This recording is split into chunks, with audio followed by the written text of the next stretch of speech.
I'm Steve Jobs. Believe it or not, Steve Jobs did not invent anything. He was neither an engineer nor a computer wizard nor a scientist, and yet without him no one would ever have witnessed the Macintosh or the iMac. No one would ever have listened to music on an iPod or made a phone call using an iPhone. And of course, no one would ever have surfed on an iPad. Jobs did not design his products, but well before anyone else, he understood that they would change our lives. Take a look at the screen, and I can move the screen with just a touch. Coolest thing about iPod is that your entire music library fits in your pocket. A phone and an internet communicator. This is one device, and we are calling it iPhone. And here we are, right at the New York Times. You can see how fast it is. He presented each new product as an insight into the future, and he made it all so very cool. He was a visionary, an incredibly charismatic boss, and had excellent communication skills. But he was also authoritarian, ruthless, and a megalomaniac. It's just like this. So how did this self-taught man with such a highly developed sense of his own self-worth build up one of the largest companies of his time? Steve Jobs' life is above all the story of a man who wanted to dominate the world through IT, a cruel world with no holds barred. Steve Jobs was born in San Francisco, California on the 24th of February 1955. Things didn't get off to such a great start as his biological parents abandoned him at birth. His mother, a student who was single, and his father, a young teacher of Syrian origin, couldn't take care of him, so he was adopted by Paul and Clara Jobs, an average American couple who never had much chance to study. But the Jobses resolved to bend over backwards to send Steve to university.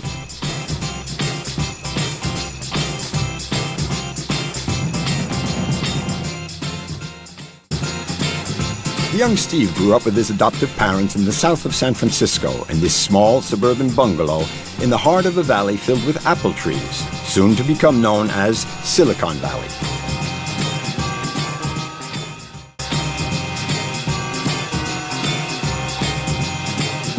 But all that was still to come. At the time, computing was only in its very early stages. At school, Steve was not a great pupil and was often bored. One subject did interest him, however, electronics. Still, the boy was no genius. Steve Jobs may not have been a genius, at least when he started out, but he had the right friends. Especially one, his neighbor, Steve Wozniak, who was 5 years older than him. They shared a passion for electronics, with one difference. Steve Wozniak really was a whiz kid. He was reading by the age of 3, and at 7, he made his own radio. By the age of 13, he knew a great deal about electronics. He produced invention after invention throughout his teenage years, the most outstanding being the Blue Box, the first telephone that could be used to make unlimited phone calls all over the world for free. The year is 1976, and at the time, computers still looked like this. Vast machines that fill up entire rooms with no keyboard and no screens. They're still a far cry from the home computer we know today. Compared to this great mountain of a machine, Steve Wozniak's version is a spectacular improvement. But as usual, he does not grasp the full scope of his invention until the day he shows it to his friends, and in particular to Steve Jobs. For Steve Jobs, the machine is a revelation. From that point on, he has just one thing on his mind: to market the computer. Steve Wozniak remembers the absolute determination of his young 21-year-old friend. Apple. Wherever did that idea come from? Steve Jobs had been very influenced by the hippie movement as well as by a mystical journey he'd made to India. In the early 1970s, Steve aspired to the ideals of the generation that wanted to change the world. Protest movements, music, drugs, he tried them all. To have a blast, his group of friends would meet up in a commune on a farm, eating apples. Dan Kotke remembers it well. Steve and I and my girlfriend and mutual other friends had all stayed at that farm. It was an apple orchard. We had spent time harvesting apples, and since we were fruitarians at the time, we were fasting on apples. Inspired by the hippie movement, and also in homage to Sir Isaac Newton, who discovered gravity, having received one on the head, Steve Jobs chooses the apple as his logo. The missing bite on the right side is to stop it being mistaken for a tomato. All the young hippie manager needs now is to find some clients who are interested in his revolutionary computer named Apple I. Very quickly, Jobs receives his first order, 100 units from the Byte Shop, one of the first computer specialist stores which has just opened in Silicon Valley. Manufacturing their products in a garage, hippie-style managers, Apple's first steps are a little outlandish, but their Apple I computer earns critical acclaim, and in the space of a few months, the company sells over 200 units. Not bad for a piece of equipment which up until now has been the sole preserve of IT boffins.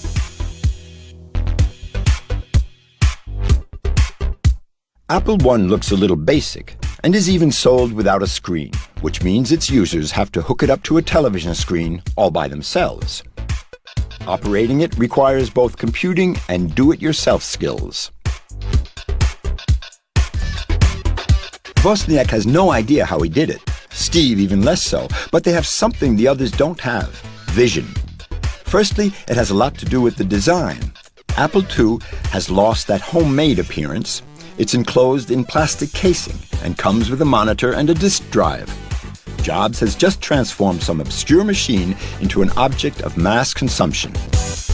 All that remains now is to convince American families to acquire this future product for their homes. And Steve Jobs has the answer to that one: advertising. This is his first campaign. The Apple II is represented at the heart of family life.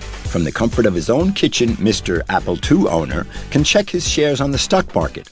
In the late 1970s, that still belongs in the realm of science fiction.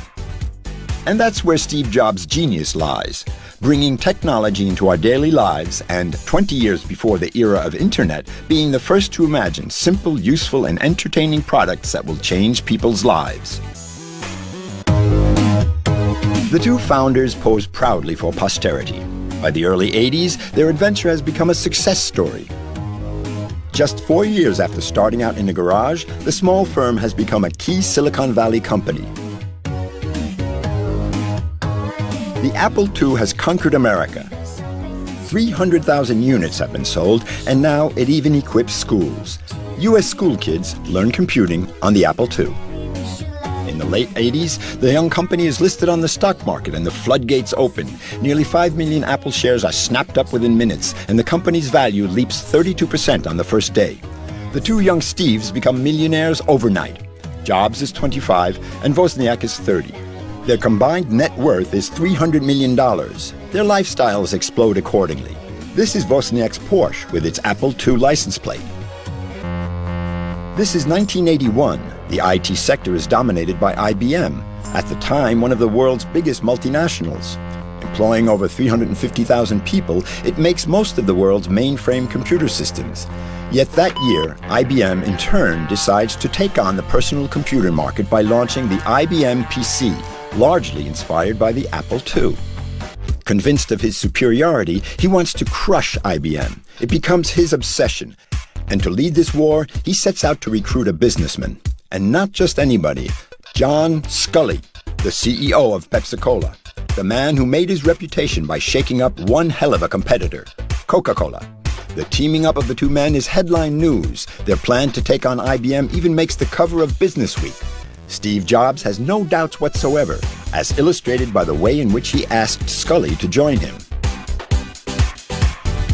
To change the world. Such was the mission of Steve Jobs, and he'll go all out to make it happen, whatever the cost. Steve Jobs now devotes himself 100% to carrying out a major project, a computer so avant-garde that it would outstrip its competitor IBM for good. Its name, the Macintosh. To design it, he demands total devotion from his teams. His Apple engineers must be willing to sacrifice everything. For Andy Hertzfeld, it wasn't all happy memories.